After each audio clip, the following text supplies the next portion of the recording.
ఇతను చేసే పని మీకు ఇచ్చేది 10 రూపాయలు, దోచేది 100 రూపాయలు. అదే జలగా మనకు తెలియదు. ఒక్కసారి జలగ్గానే మన దగ్గర చేరితే రక్తం తాగుతానే ఉంటుంది.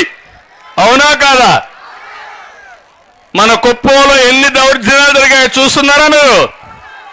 మొత్తం రాళ్ళు కూడా దోచేశారు. అవునా కాదా? మట్టి కూడా దోచుకున్నారు, ఇసుక మింగేశారు.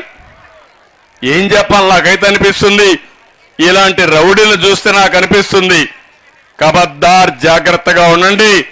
రోజు వస్తుంది, బజార్లో నిలబెడతా, మిమ్మల్ని అందరినీ హెచ్చరిస్తున్నానని చెప్పి కూడా నేను మీకు తెలియజేస్తున్నా.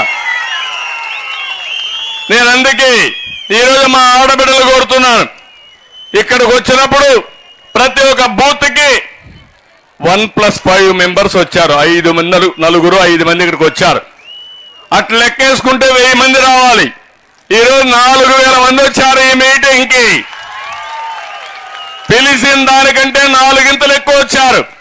అంటే ఈ రాష్ట్రంలో మహిళలంతా ఏకపక్షమే. అదే తెలుగుదేశం, అదే మిత్రపక్షం. అవునా కాదా? మీరు అనుకుంటే ఎవరన్నా తట్టుకుంటారమ్మా? మీ ఇంట్లో మగవాళ్ళు ఓటు వేయకపోతే తిండి పెట్టడం మానేయండి. ఆ రోజు ఎన్నికల రోజు చెప్పండి, తెలుగుదేశానికి ఓటేస్తే మన భవిష్యత్తు బాగుంటుంది, మన పిల్లల భవిష్యత్తు బాగుంటుంది, నీ ఆరోగ్యం కూడా బాగుంటుంది. కాబట్టి తెలుగుదేశానికి ఓటేసిరా, ఇంట్లోకి రానిస్తాం, భోజనం పెడతామని మీరు చెప్తే ఎక్కడికి పోరు, మీ దారికి వస్తారు. అవునా కాదా? చేస్తారా లేదా? చైతన్యం చేస్తారా లేదా? ఏమమ్మా మీరు చూశారు, నాలాంటి వాడినే ఇన్నిసార్లు ఎదించారంటే చూశారా మీరు?